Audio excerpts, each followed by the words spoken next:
Maskin, el intendente interino del municipio de Coronel Pringles. ¿Le parece bien así? Me parece bien, y usted si quiere seguir improvisando se puede hacer unos matecitos. No, no ha percatado que Lisandro no toma mate. Ah, no es matero. Bueno. Claro, el intendente, el titular.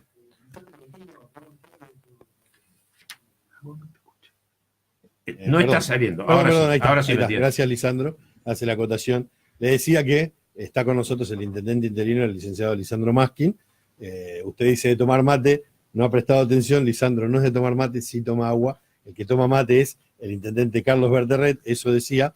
Así que para que usted no se me ponga celoso, yo le voy a armar un vasito de agua ahí a Lisandro y a usted le voy a ir a cebar mate ya. Si no. Pero muy bien. Muy bien. Ahí está, ¿se siente bien ahora? Macanudo. ¿Y la palmadita que le dieron en el hombro recién? Sí, no le pude avisar que ese es el hombro. Esa es la ley de Murphy, ¿no? Viene uno y siempre saluda donde uno está lastimado. Yo siempre hago así, pero en este caso no estaba. Bueno, los dejo. Bueno, Lisandro, ¿cómo estás? Buen día. Buen día, Ricardo. Buen día, Matías. Discúlpame, Ricardo, la pasada, el no, saludo. Fue un toquecito. Para mí que Lisandro estaba escuchando, antes de venir a la radio, cuando usted dijo que lo quería tener a la derecha para tenerlo de revés. Claro, tenía que pegar un swing, lo pegaba así abierto. Bueno, ¿cómo van las cosas, Lisandro? ¿Bien? Bien, dentro de lo posible, bien. Fueron casi 60 días, ¿no? ¿Ya? ¿O 50 y pico? Van a ser 60 días la semana que viene y se va a extender unos días más. Ayer una novedad de ayer a la tardecita, Carlos fue ayer al médico y le dio 10 días más. Así que va a ser hasta el 16 la licencia. Bien. ¿Cómo está Carlos de salud? No, está muy bien. El médico lo vio muy bien, decidió para que la recuperación sea total y el postoperatorio completo que tenga estos 10 o 12 días más. Pero está bien y el 17 ya definitivamente se reintegra. ¿Qué hace? ¿Sigue prendido? ¿Escucha las noticias? ¿Qué dice? Yo no lo he molestado. Yo me comunico más con su señora para preguntarle cómo anda de salud que con él. Tuvimos un solo intercambio telefónico y no hemos hablado nada que tenga que ver con la gestión ni de política porque no quería molestarlo en este. Es imposible que nos juntemos y no hablemos de gestión o de política. No, seguro. Así que lo he tratado de dejar tranquilo. Obviamente que ahora antes de hacer nuevamente el pase nos vamos a juntar, todas las novedades, todo lo que hay que continuar, cómo está la coyuntura, qué es lo que veo para adelante, se lo voy a transmitir para que él cuando se reintegre con un panorama de cómo, en qué punto va a encontrar el municipio y todo el contexto. Yo ayer hacía una referencia un poco irónica, si se quiere, o más que nada de buen humor, ¿no?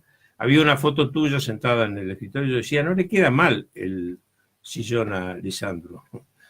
Y bueno, y como se avecinan tiempos de cambio, o continuidad puede ser también, te hago la pregunta, ¿qué tal el sillón? ¿Te intentaría o te interesaría ocuparlo no ya como intendente interino, sino como intendente? La prioridad dentro del espacio la tiene Carlos. Y hasta último momento vamos a esperar a su decisión. Si Carlos decide no reelegir, uno de los precandidatos del espacio puedo ser yo. Pero también va a ser una decisión para tomarla en el momento oportuno y no adelantarla, no por una cuestión de estrategia, sino de decisiones que van más en el fuero de lo personal. Uno tiene que repensar su vida. Es un cargo que te exige 24 horas los 365 días del año. Con lo cual uno tiene que replantearse si está preparado física y emocionalmente para afrontar un desafío como ese. Es un cargo a todas luces muy difícil. Y hay que estar en condiciones para hacerlo y la decisión hay que tomarla en el debido momento. Por supuesto que después la que define es la gente. Uno puede candidatearse, pero de ahí a lo que define la gente es otra historia. En el espacio hay si en el caso de que Carlos decida no continuar, hay 4 precandidatos. Uno de esos 4 precandidatos soy yo, y bueno, ya Oscar Rossi ha manifestado sus ganas, Diego Pellegrinelli internamente también, y el otro es Luis González. Dentro de esos 5 personas va a salir seguramente quien nos va a representar el año que viene. Este interregno de 70 días ¿te sirvió para tomar plena conciencia de eso que hacía referencia recién? De la contracción, de las horas, de la disponibilidad. En tu caso sabemos que vos tenés también en el plano privado una tarea interesante, ¿no? Sí, la primera parte de la pregunta sí, me sirvió más que otras veces porque es una licencia más larga. Carlos antes yo lo he reemplazado en su periodo vacacional en 2 oportunidades y una vez cuando se casó. Esta viene a ser la 4ª vez que lo reemplazo, pero nunca en un periodo tan largo. Y más que en este momento estamos en una situación, dentro de los que me ha tocado reemplazarlo, donde la coyuntura económica es más compleja, y donde hay un momento de contracción en lo económico. Antes siempre fue de expansión, aunque era lenta, al principio fue lenta, pero siempre fue más de expansión. Ahora nos toca un momento de retracción. El contexto no es favorable y ha sido el periodo más largo, entonces, sin lugar a dudas, ha sido, desde el punto de vista del conocimiento de la función, la experiencia más profunda. Y bueno, desde lo que vos me preguntado desde el punto de vista personal, entra cuando uno pone en la balanza el hecho de formar parte de una empresa familiar, donde mi socio es mi padre, que ya tiene más ganas de retirarse que de continuar, por una cuestión lógica de la vida, hace que uno todas esas cosas las ponga en la balanza y tengan su peso también. Bueno, hablamos de una situación distinta en el hecho de suplantarlo a Carlos. Estos son momentos complicados, ¿no? En lo que hace a las restricciones económicas. Hay una preocupación en la gente respecto de las obras. Sabemos que ha sido un periodo interesante, fructífero en materia de obras. Ya concretada la del Boulevard 40, las obras en Indio Rico, bueno, y el pavimento y la continuidad de las viviendas aquí, pero todavía queda mucho por hacer. ¿Qué información tenés, sobre todo en esta última, que produce un impacto, según tus propias palabras, de alrededor de 5 millones de pesos al año? El año que viene es 1 millón y 1 millón por mes. 1 millón por mes. Hacia que el año que viene lo que estaríamos perdiendo son un piso de 12. También, como es un porcentual sobre las retenciones, y este año la cosecha de soja fue muy pobre por la sequía, por ahí se ve que el año que viene hubiera sido más, bastante más. El impacto es grande, indudablemente. Lo que pasa es que uno tiene que ponerlo en contexto, y el contexto es que te lo explico de la siguiente manera. Me hicieron el primer medio que me hizo esta pregunta me lo hizo la semana pasada, cuando estábamos en uno de los planes, activación de uno de los planes federales de vivienda. Entonces, si bien es un impacto económicamente importante, porque ese fondo solidario provincial, conocido como Fondo Sojero, es el que se usa para todas aquellas obras pequeñas y medianas que tienen más impacto vecinal o a veces puntual, pero muy fuerte, porque se llega con mucha cantidad de intervenciones de pequeñas y medianas en la comunidad. Hoy no lo vamos a tener y tenemos que ver cómo lo reemplazamos. Ahora, la verdad es que en ese momento yo decía, seríamos muy desagradecidos si nos ponemos a criticar al gobierno nacional porque ha tenido que realizar este recorte cuando estamos parados en un plan de viviendas que el gobierno anterior paró en el año 2010, lo abandonó a los pringlenses con 200 viviendas, algunas a medio terminar, otras con un poco más de avance, otras con menos, y nos abandonó. Y este gobierno tuvo la decencia de reconocer el error anterior y de darnos los recursos para poder terminar esas viviendas. Entonces, uno tiene que ser equilibrado y entender que a veces tocan estos recortes que no nos hacen bien a nuestra economía y a la realidad de Pringles, pero también ser agradecidos y reconocer que en el mismo momento estamos operando una obra muy importante con recursos de la nación y que la tenemos en marcha gracias al reconocimiento que se hizo de errores anteriores, que tranquilamente podrían haber dicho, bueno, miren, no, eso lamentablemente denlo por perdido. Y sin embargo, nos costó muchísimo gestión, casi 2 años de gestión para que se reconozca, pero lo hicieron y nos dieron los fondos. o una parte al menos, porque obviamente que eso va de acuerdo a avance de obra. Sí, sí, claro. Pero está en marcha, y la promesa es que las obras que están en marcha no se van a frenar. Esa es la palabra que nos han dado. Y respecto de nuevas obras o proyectos que estuviesen en carpeta. Bueno, ahí está más complejo. Lo único nuevo que podemos asegurar que se va a hacer son los convenios que firmamos las últimas 3 semanas, que son por aproximadamente 24 millones de pesos, y el objetivo es hacer 20 cuadras de asfalto, o de hormigón, mejor dicho, 20 cuadras de extensión de red de agua, 20 de extensión de red cloacal y 20 cuadras de cordón cuneta. Eso está garantizado. Eso están firmados los convenios y ya estamos prontos a recibir el primer desembolso, estamos con todo el proceso licitatorio. Hoy firmé los expedientes para iniciar el proceso licitatorio. Yo te diría que eso prácticamente está en marcha. Y es muy difícil, yo diría que no hay margen para que se caiga. Pero obras nuevas, que teníamos muchas en gestión, la verdad que hay algunas que son muy significativas, que estábamos muy entusiasmados con que salgan, y ahora con algunos recortes presupuestarios se han enfriado un poco. Por ejemplo, los desagües pluviales para el barrio PVP Sur, un barrio que hay 2 barrios que tenemos serios problemas cuando tenemos crisis hídricas. Uno es el PVP Sur, la zona sur del distrito de Pringles, y el otro el barrio Roca. Con el PVP Sur ya estaba todo hecho, incluso presupuestado en el presupuesto provincial, y ahora estamos, esos presupuestos se han recortado y hoy no hay partida para ejecutarlo. Pero no perdemos las esperanzas y seguimos. Cada vez que estamos yendo a La Plata. Yo hace 2 semanas me reuní con el director provincial de hidráulica, que es bajo la órbita que está esa obra. Es una obra de 40 millones de pesos, es muy grande, porque implica canales subterráneos de muchísima cantidad de metros, que además son canales hechos de hormigón, y no van a cielo abierto, van tapados. Con todo, es una infraestructura bastante importante que va a prevenir inundaciones para toda una barriada muy grande. Es una obra significativa que hoy está más complicada. La otra obra que para nosotros es prioritaria es el gas en el parque industrial.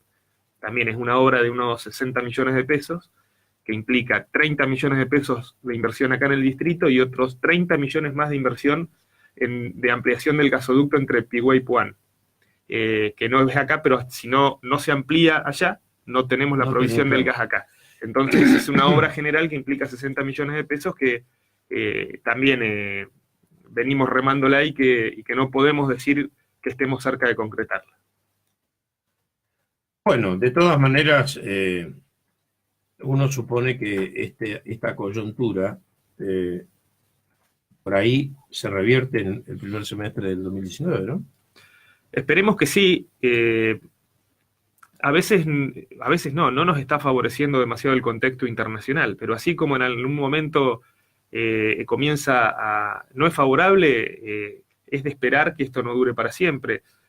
Hay ciertas cuestiones que con un poco de alineación de planetas se pueden llegar a subsanar y el contexto puede mejorar, y eso va a ayudar notablemente. Que se llegue a un acuerdo comercial entre China y Estados Unidos va a descomprimir toda la situación global, y que deje de subir la tasa de interés de la Reserva Federal de Estados Unidos. Y esas cosas que parecen tan lejanas a nosotros tienen un impacto absolutamente directo en las economías emergentes. Y la nuestra es una economía emergente vulnerable. Si no, no hubiéramos ido a hacer un acuerdo con el Fondo Monetario. Eso está clarísimo. Sí, sí, claro. Y esas cuestiones repercuten directamente. A nosotros nos llega, se refría la economía turca, como pasó hace 3 semanas, y nos impacta a nosotros. Trastabilla Brasil y nos impacta a nosotros.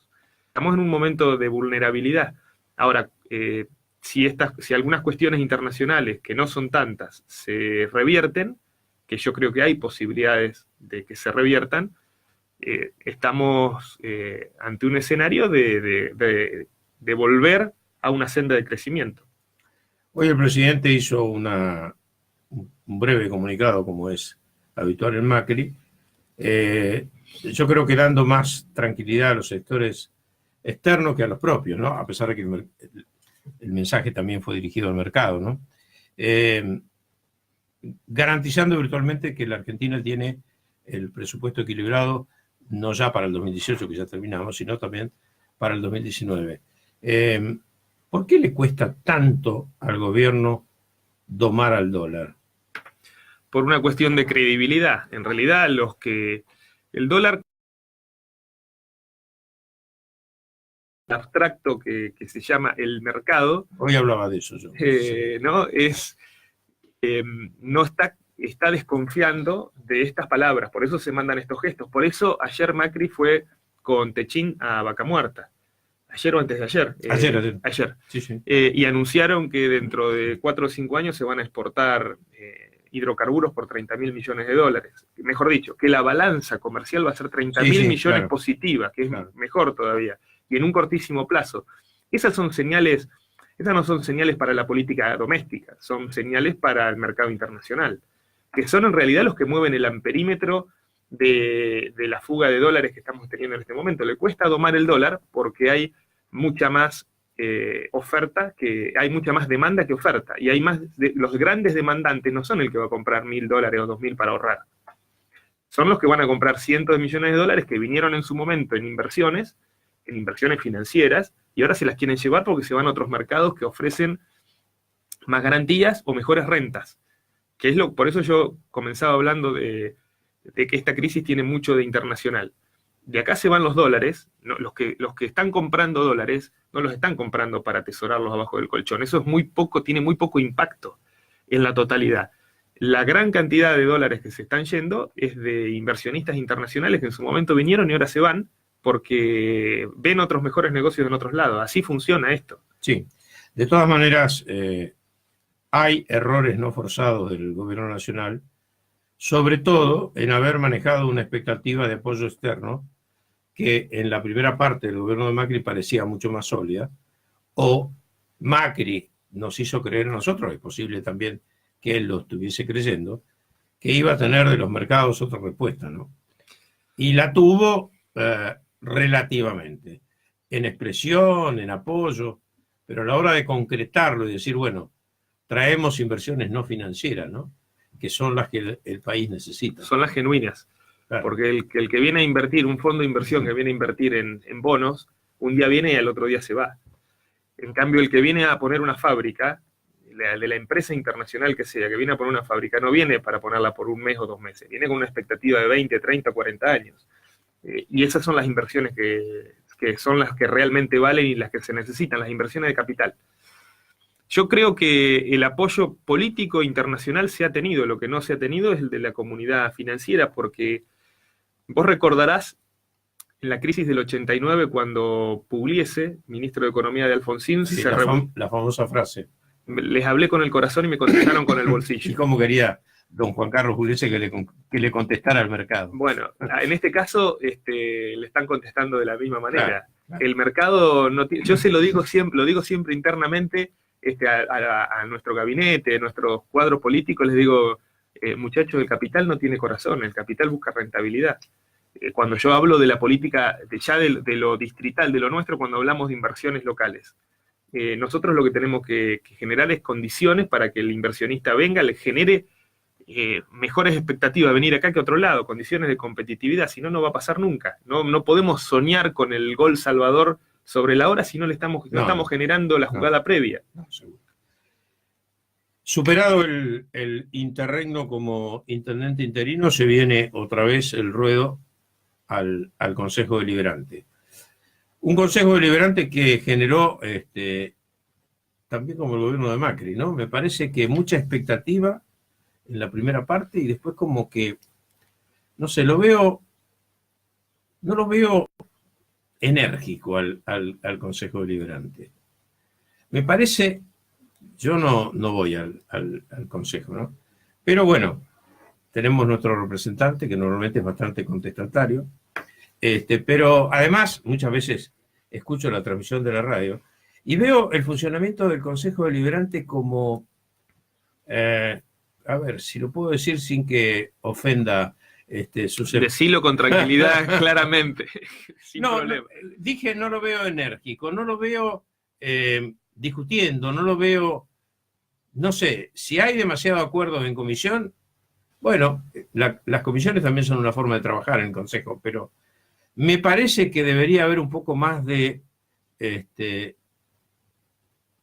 debate político. de debate político, exactamente. Lo que pasa que, bueno, sí, lo del trabajo en comisión es una realidad, se ha trabajado, se genera mucho, se trabaja mucho en el consenso interno, eso prácticamente anula el debate después en el recinto, porque cuando salen los dictámenes de comisión por unanimidad, no hay mucho para hablar después. O sea, hay alguna explicación del que presentó un proyecto, pero debate no se da. Pero además hay una cuestión que fue mutando a través del tiempo. La política en Pringles no es la misma forma de hacer política que había en el 2000, hasta el 2009, 2010, incluso el 2011. A partir de ese momento, la política en Pringles fue cambiando con otros modos y otras formas. De mucha más diplomacia, de mucho más diálogo. Las confrontaciones y los grandes debates que había antes, hoy no se dan porque cambió las relaciones interpersonales entre los dirigentes. Hoy hay mucha más cercanía y diálogo e intento de buscar consensos. Cambiaron las formas. Por ahí nos fuimos un poco al otro lado, nos bandeamos, pero la verdad que lo que pasaba antes no era constructivo para nada. No, claro, por supuesto. Esos debates, la discusión por la discusión misma. Es que es lo que sucedía. No Sucedía que se oponían porque lo presentaban de otro bloque. Y los actores políticos que había en ese momento, incluso quienes comandaban, a ver, marcaba mucho quién es el que lidera en ese momento y el perfil de quién lidera en ese momento. Quien lideraba hasta el año 2009-2010 era contestatario, hasta diría agresivo. Una cosa es ser contestatario, como es Eduardo, que todo el tiempo está buscando el perfeccionar, y es una manera de mejorar. Y otra cosa distinta es la agresividad y la descalificación. Claro. Que es lo que se daba muchísimo. Uno tiene que recordar eso, se daba mucho la oposición porque simplemente trataban de desgastarse mutuamente. Y esa forma de hacer política hoy no se da. Te voy a poner un ejemplo. Trajimos el mismo día que firmamos el convenio en La Plata, de extensión de red de agua y cloacal, a la noche el Consejo Deliberante lo estaba tratando y aprobando por unanimidad. Por unanimidad. O sea, en esto le doy la derecha a la oposición, que se ha transformado en una oposición con la cual se dialoga y es constructiva. Después tenemos diferencias. A ver, cuando debatimos el año pasado o a principio de año la ordenanza impositiva, había diferencias de concepto y diferencias políticas y de visión, y se debatió y se dijeron las cosas que se tenían que decir, pero pasan a ser casos puntuales y concretos. Lo que no estamos viendo es oposición destructiva y no estamos viendo oficialismo avasallador. Se tiene en cuenta qué es lo que piensa la minoría, se le aprueban los proyectos a la minoría y eso limita mucho el debate. Ha cambiado, quizás nos fuimos para el otro lado. De hecho, a veces los debates que se dan son más de política nacional que de local. Prácticamente de política local no se dan debates. Sí, que eso también a veces, bueno, como sabemos que allí sí hay una diáspora, Sí. Porque, bueno, ya sabemos que hay sectores que no racionalizan la situación, lamentablemente, ¿no? Porque uno desearía que también ellos asumieran de pronto las mea culpa de las cuestiones, ¿no?, que han pasado en el país. Porque pasaron y muchas, ¿no? Sí. Vos hablabas de lograr cuestiones que tengan que ver con la naturaleza o con la gestión que pueda tener Coronel Pringles desde sus fuerzas vivas, de la economía, que puedan de pronto ser un factor motivante para desarrollar nuevos proyectos. Yo sé que hay personas jóvenes en Pringles que están analizando situaciones, inversiones y demás, pero no sé si por la misma cuestión de expectativa que en este momento se plantean, las tasas altas, un dólar que por ahí está obstaculizando, por ejemplo, en el plano de las importaciones, y también como una especulación lógica de cualquier individuo, ¿no? Es decir, me pongo a hacer algo, arriesgo, o si tengo unos dólares espero, balconeo, miro qué pasa. En ese balance de cosas, vos desde el poder, digamos, y te llegan a vos, porque creo que sos uno de los referentes, no ya en condición de intendente interino, sino como parte del gobierno, como para que se te planteen este tipo de cosas. ¿Ves que subyace en la sociedad de Pringles una necesidad se están planteando nuevos proyectos. Los jóvenes profesionales, personas que incluso se han radicado en Pringles, podemos esperar con un poco ¿cómo poder decir? De optimismo. De optimismo, sí, esa es la palabra. Sí, cuando se den las circunstancias. Cuando se den las circunstancias podemos esperarlo porque hay una camada de gente, sobre todo es una cuestión hasta de naturaleza de la vida. Aquellos que tienen de 20 a 50 hoy, si eso se ha alargado, antes era de 20 a 40, están pensando en crecer y en desarrollarse. Los que tienen mentalidad empresaria, acá en casos, qué sé yo, si nombro algunos, 3 casos nada más, y seguramente voy a dejar afuera algunos. Daniel Oquiere con sus socios en la empresa constructora. José Tonelli con la fábrica que tiene de revestimientos y baldosas y demás. Diego Maumus, que no es de Pringles, que es de La Prida, pero vino a radicarse acá, que su mujer es de La Prida, y la empresa de turismo que es internacional. Tiene, las mujeres de Pringles. Las mujeres de Pringles, exactamente. Dije de La Prida. Sí, no, claro, Laurita es de Pringles. Sí, y 3 casos pongo, y hay más.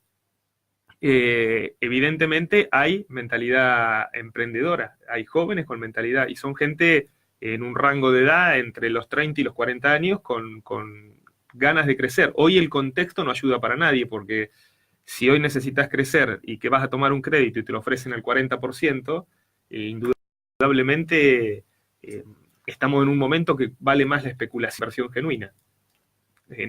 Por eso dice la salvedad de que a lo mejor hay gente que está larvando, por decirlo de alguna manera, sí, proyectos. Hay pequeños y hay proyectos más chicos que son innovadores, pero necesitan del contexto para poder invertir, porque indudablemente si vas a tomar un crédito al 40 y tu tasa de retorno de la inversión es del 20 o del 25, te fundís. No, estás.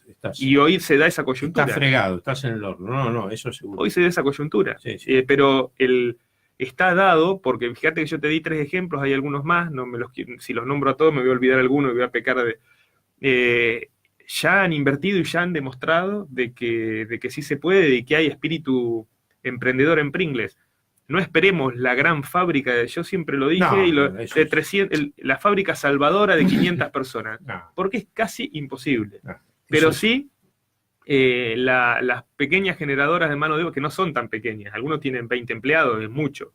Tenemos una fábrica de alimentos para perros en Pringles, muy buena, con tecnología de punta, está en el parque industrial, y eso es inversión genuina que genera empleo y que genera recursos que vienen de afuera y llegan a Pringles.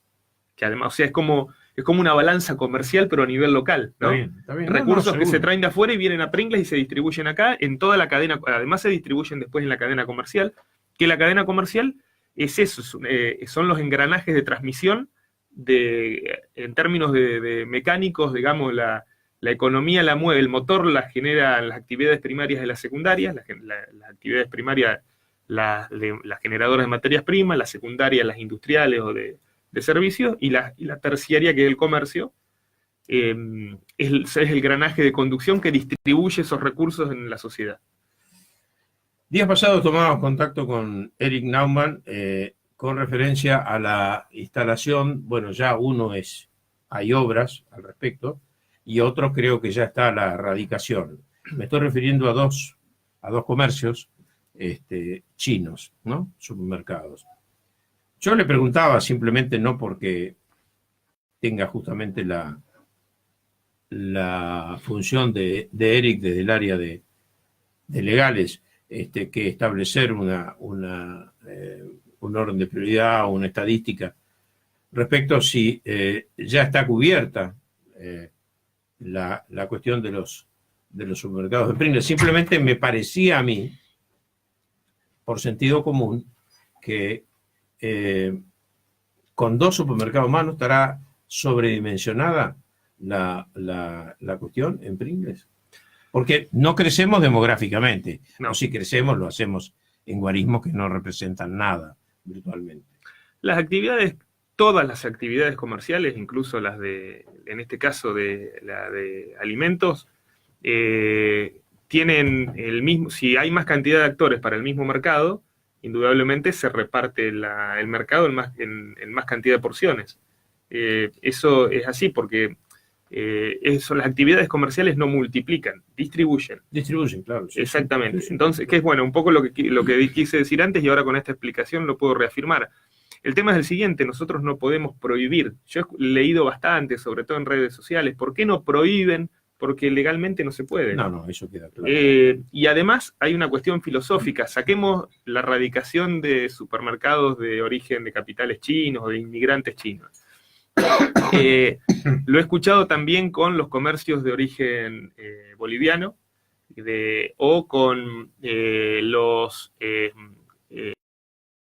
paraguayos que vienen legalmente a trabajar y cumplen lo que la norma exige, si pagan los impuestos que tienen que pagar. La tradición y la ley de nuestro país es de puertas abiertas. Y es una tradición de 170 o 180 años, está en el preámbulo de la Constitución Nacional. Claro. Y la legislación que vino posteriormente lo reafirmó. Y además todos nosotros somos hijos, no todos, pero la enorme mayoría de nosotros somos hijos de inmigrantes que vinieron en esas condiciones. Mi abuelo vino de Italia literalmente porque se estaba muriendo de hambre y vino a trabajar como hoy viene un obrero paraguayo. Entonces, si viene legalmente, ¿con qué, aquellos que somos descendientes de inmigrantes, con qué cara vamos a limitar hoy? No, y no tenemos argumentos, ni siquiera de peso. Para mí incluso es una cuestión ética y filosófica. si viene legalmente y cumple las normas que cumplen el resto de los ciudadanos de este país, me parece que no tenemos ningún tipo de argumentación para limitarlo. Bueno, hay un temita que está siempre en el tapete cuando hablamos del municipio. Estos son los famosos convenios, ¿no? Las paritarias. ¿Cuál es la situación hoy? Yo sé que ha habido algunos acuerdos últimamente que le dan algún margen de tiempo, pero ¿cómo está hoy la situación? Si tuviera que hacer un gráfico. Bueno, nosotros firmamos paritaria, estaba yo justo de interino en ese momento, en febrero, donde establecimos una cláusula que donde la inflación superaba el 16%, en ese momento se dio esa paritaria, fue un aumento en 2 tramos, del 7% y del 8%, que se efectivizó este mes, el segundo tramo, más un aumento que se había dado en enero del año pasado, no remunerativo. Y teníamos una cláusula de reapertura de paritarias que dice que donde la inflación pasa el 16%, la inflación oficial del INDEC, en el mes siguiente se convoca a reapertura de paritarias.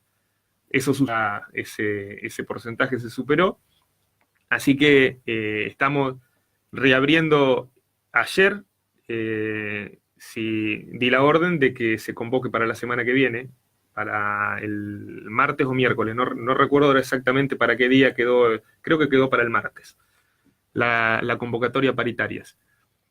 Porque tenemos que cumplir con lo pautado y porque es indudable que el salario se está deteriorando por la inflación.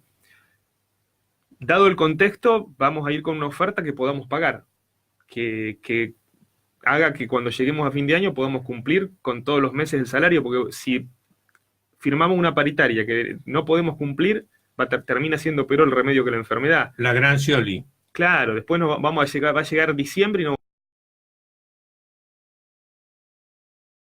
no me parece razonable, yo no voy a convalidar una situación como esa, de incumplir con 1.070 familias, que hoy es la planta municipal, por tratar de en 10 o 15 días quedar bien y cerrar una paritaria que no se pueda cumplir, en un contexto que no es favorable. Muy bien, hemos agotado los temas. Me queda una sola.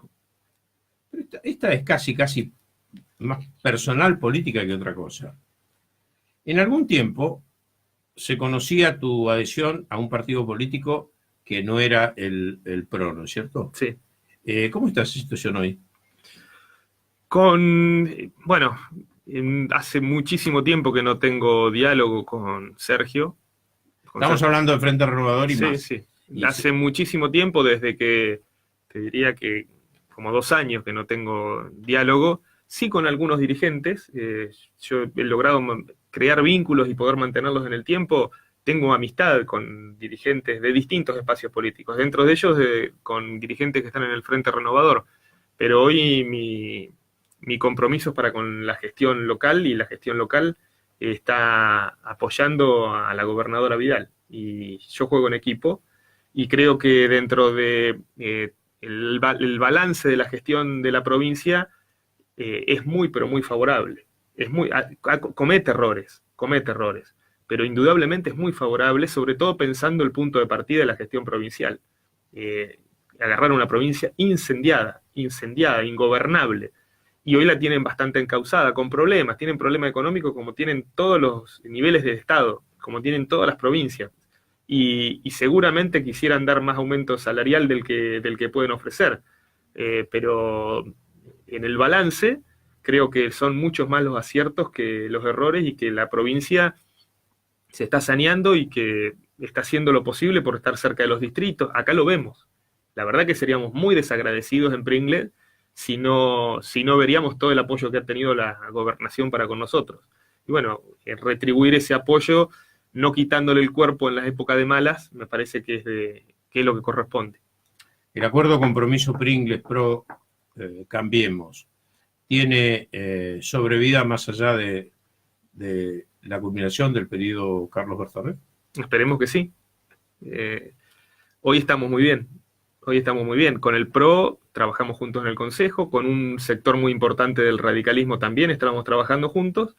Hay otro sector del radicalismo que es el más ligado al comité oficial, con el cual, con algunos dirigentes, con su presidente, por ejemplo, el diálogo es excelente, con Teo Cabanillas, pero hay otros actores que tienen mucha influencia, que lamentablemente sus prácticas políticas retrasan 20 o 30 años y que no favorecen nada en su incorporación a... Si lo querés nombrar, nombralo, porque ya dijiste todo para que la gente lo identifique. No hace falta. No hace falta. Pero bueno, no se ha ayornado a los nuevos tiempos de la política, y bueno, lamentablemente o va a quedar afuera o va a ser que un sector quede afuera. Pero el resto estamos en el mismo barco con nuestros matices, Tenemos matices, incluso ideológicos. Pero entendemos que tenemos que empujar juntos para el mismo lado, porque es la manera de salir, no generar más fuerzas centrífugas, sino concentrar los esfuerzos. Y la verdad que estamos bien, estamos muy bien. Incluso, a ver, con el otro sector del radicalismo, que hoy, el denominado radicalismo en Cambiemos, que lidera Cristina Espil, hemos tenido fuertes encontronazos históricamente, pero hoy estamos tirando juntos y nos estamos llevando muy bien. Y yo valoro mucho los gestos que ellos han tenido para con nosotros. No, pero es que en la política como en la vida, uno tiene que ser agradecido de las personas que, si en algún momento tuvo un enfrentamiento de tipo ideológico o del que fuera, de procedimientos, bueno, uno tenga también la grandeza de reconocer que el otro sector también ha hecho cosas favorables, y que esa sinergia, en definitiva, siempre apunta más y no menos, ¿no? Sí, este es el caso, por ejemplo. Bien, estamos atravesando estos días, y ya, ahora sí terminamos, justamente el día de hoy, el día de mañana inclusive, un paro, yo diría, bastante salvaje de los sectores sindicales, no sé si de todos los docentes seguro que no, pero sí de algunos sectores sindicales respecto de la situación con la educación y fundamentalmente las paritarias en la provincia de Buenos Aires. Lo que nos lleva casi a un mes calendario, digamos, ¿no? Porque van a ser 20 días, lo que significa un mes en la práctica, ¿no? Sí. ¿Qué opinión tenés? Que se deja a los chicos de rehenes, básicamente. Que se está dejando a los chicos de rehenes, y son las principales víctimas de esta situación. Si decimos que tenemos que defender a la educación pública, como la tenemos que defender, indudablemente, es el gran pilar de crecimiento social, es el gran pilar. Mal le hace a esa defensa parar 20 días en un año. En realidad eso destruye la educación pública. Más allá de los argumentos que se tengan, que pueden ser válidos o no, no es la forma, no es el método. Claro. Sí, Ese es el punto. Todos consideramos que el docente está mal pago en la Argentina. Sin lugar a dudas. Por lo menos en algunos sectores. Mi señora es docente. Claro. Y indudablemente, históricamente, y mi mamá es docente, que bueno, mañana, dentro de 2 días, su último día de trabajo, se jubila, y indudablemente han estado históricamente mal pagos, y eso todavía no se ha revertido. y que hay problemas de infraestructura graves en la provincia de Buenos Aires, que los hay 12.000 establecimientos, no es 12.000 escuelas, hay 12.000 edificios escolares que la gestión de Scioli los abandonó, y se los están poniendo otra vez en valor, pero eso no se hace de un día para el otro. Es un problema grande, muy delicado, y que va a requerir mucha inversión y tiempo. Y pedir magia de que en 2 años estén todos los problemas de infraestructura escolar resueltos es o creer en los Reyes Magos o tener mala fe. Alguna de las dos cosas. Yo me inclino por la segunda, en términos generales.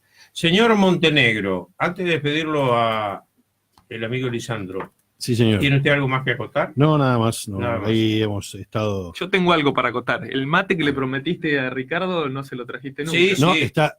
Lamentablemente, señor, archivo mata político, off Sí. the record, está la imagen donde yo le llevo el mate. No Yo lo tomé estoy 3, viendo. 4 mates, después se lo llevó. Bueno, Y- no, estaba llegó concentrado uno. entonces lo que... Estaba muy Lisandro, concentrado. después agarró y me hizo el Vos mate. dijiste ya que está. te sientes acá te ibas a No, sentar no. acá para llevarle mate. No quería robarles cámara. No, pero le se ve los mates. Así que, bueno, acá de dos mensajitos cortos. Uno de ellos de Lucía dice: ¿cómo puede haber consenso entre Unión Ciudadana y Cambiemos? Es imposible, según ella. Los intereses que se defienden son diferentes. Ese es uno de los mensajes que así rescatamos. Y otro que lo tengo por aquí, donde dice que coincide con vos, Ricardo, Mariana, debe haber más debate en el recinto, que no quiere decir no consensuar, sino que el pueblo pueda escuchar las opiniones de los distintos concejales y bloques. Son así 2 mensajitos que rescatamos de las redes. ¿Puedo hacer una observación Sí, con respecto pero al con- primero? Sí, Con todo gusto. Yo realmente no creo eso que dice Lucía, porque, a ver, ¿quién va a estar en contra de la extensión de... ¿Cuál es el argumento político para estar en contra de una extensión de red de cloacas? ¿Cuál es el argumento político? ¿Cuál es el argumento político para estar en contra del mejoramiento de un servicio? ¿En qué nos vamos a poner en contra? Es más, las cosas que pasan en el 90% de las cosas que pasan por el Consejo Deliberante tienen ese cariz. La mejora de infraestructura, la mejora de servicios, cómo estar mejor, que la gente esté mejor. ¿Por qué nos vamos a poner en contra? ¿Cuál es el argumento? Que pertenecemos a partidos políticos distintos. Ese es el argumento. Es muy endeble, si ese es el argumento. Ahora, cuando debatimos el rol del Estado, cuando debatimos distribución del ingreso, cuando debatimos corrupción, transparencia, bueno, ahí puede haber diferencias ideológicas y se tienen que plantear. Y la gente tiene que escucharlas para que sepa cómo pensamos los distintos actores de la política. Algunos van a apoyar a un sector y otros van a apoyar a otro, pero hay cuestiones que son más filosóficas y otras cuestiones que son muy prácticas, que son la mayoría de las que pasan por el Consejo, las prácticas. Sí, yo siempre sostengo, y me parece que no estoy equivocado, yo no subestimaría al pueblo argentino en cuanto a las decisiones que vaya a tomar en octubre de 2019. Yo creo que hay de pronto una cuestión que, bueno, puede pasar más raudamente por las redes sociales, donde la cuestión es más controvertida, y pareciera que esta libertad que se tiene en las redes sociales sacara a veces hasta lo peor de los seres humanos, ¿no? Pero digo, acá los que defienden en forma acrítica, que no reconocen que hubo corrupción,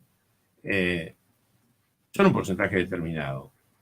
El resto de la población a lo mejor no sale con pancartas y con banderas, pero en la soledad del cuarto oscuro y cuando uno elabora a quién va a votar, seguramente estas cuestiones van a tener peso para un porcentaje importante de la sociedad. Así que a veces dejarse engañar por cierto fuego de artificio o cuestiones que se dicen, o quién moviliza, de pronto sí, hay sectores que tienen una facilidad mayor de movilización, sobre todo si uno habla de Buenos Aires y tenemos 3 o 4 o 5 intendencias del conurbano que movilizan un montón de gente, que uno va a la avenida 9 de Julio y ve cantidad de colectivos que no tienen nada que ver con nada. Entonces, pero en general, yo sinceramente no subestimaría a la gente y sin decir a quién va a votar, porque no tengo la bola como para saberlo, pienso sinceramente que el ciudadano argentino, cuando vaya a emitir su voto, va a pensar de todas estas cosas que están sucediendo en estos últimos días en la Argentina. De eso tengo la certeza. Esperemos que así sea, porque uno de los grandes males que nos ha sucedido como sociedad es la justificación de los ladrones. En la década del 90 se había puesto de moda el roban pero hacen, ¿te acordás? Sí, sí, Y eso, acá era la justicia social, la integración. y eso, ese roban pero hacen, caló bastante hondo y la verdad es que el dirigente tiene que hacer y no robar, porque es la única manera. Cuando le está robando, cuando un dirigente político roba, le está robando a la gente. Y eso se ve reflejado en que los trenes no funcionan como corresponden y se accidentan y matan 50 y pico de personas, por ejemplo, o que no teníamos las rutas como tienen que estar, todavía no están como tienen que estar, por lo menos ahora están en obra, y se mataban 25 personas por día, es un genocidio. Imaginémonos al año, multipliquemos 25 por 365, son 8.000 personas. Sí, 8.000 personas, sí. En 3 años de toda la población de Pringles, muerta en las rutas por no tener rutas, hay algo de imprudencia y mucho de pésimo estado de la red vial. Eso que se robaron es esas rutas que nos faltan y la gente que se muere. Entonces, el roban pero hacen es un engaño un engaño cultural que nos han metido en la cabeza, que es nefasto y que esperemos que eso podemos discutir cómo tienen que ser las cargas impositivas para una distribución del ingreso de una manera u otra. Eso es filosófico y es político. Y la gente optará cuál cree que es mejor. Pero tiene que estar fuera de discusión que los ladrones tienen que estar en la cárcel, sean quienes sean. Eso queda claro. Y yo creo, insisto, yo soy en ese aspecto muy optimista. Yo creo en el individuo. El individuo, en definitiva, en la reflexión, en la soledad, toma la determinación y me parece que no se va a equivocar. Montenegro, para cerrar. Sí, hablando en términos futboleros, primer tiempo, le digamos 2 minutos de alargue, 47 minutos Lisandro en nuestros estudios, y acá también un seguidor nos manda un salvapantalla. Hoy en las redes sociales hay memes que son válidos, otros que no, pero este creo que es muy válido y cierra un poco lo que decía Lisandro. En mayúsculas, dice: robó pero hizo, aclaremos conceptos, hacer era su obligación y robar es un delito. ¿Así o más claro? De esa manera lo podemos cerrar. Clarito. Más claro que eso, lo manda ahí un oyente, dice: robó pero hizo, aclaremos conceptos, hacer es su obligación y robar es un delito. Nos vamos a una pequeña pausa. Lisandro, gracias por tu visita. Gracias a vos, Matías. Gracias, Ricardo. Bueno, muy, muy amable por dedicarnos casi una hora de tiempo, ¿no? Un tiempo de fútbol, le debe el segundo tiempo. 45. Bueno, hacemos pausita y volvemos. Despertando en la ciudad, Magazine Radial. De lunes a viernes, de 9 a 11 en la conducción de Ricardo Giacone. Por FM Ciudad Pringles. La radio. Inicio de espacio publicitario en Despertando en la ciudad. Agencia Hípica El Pulpopol, en el Club de Pelota. En vivo y directo apuestas para las reuniones de San Isidro, Palermo y La Plata. Los esperamos en nuestras agencias oficiales.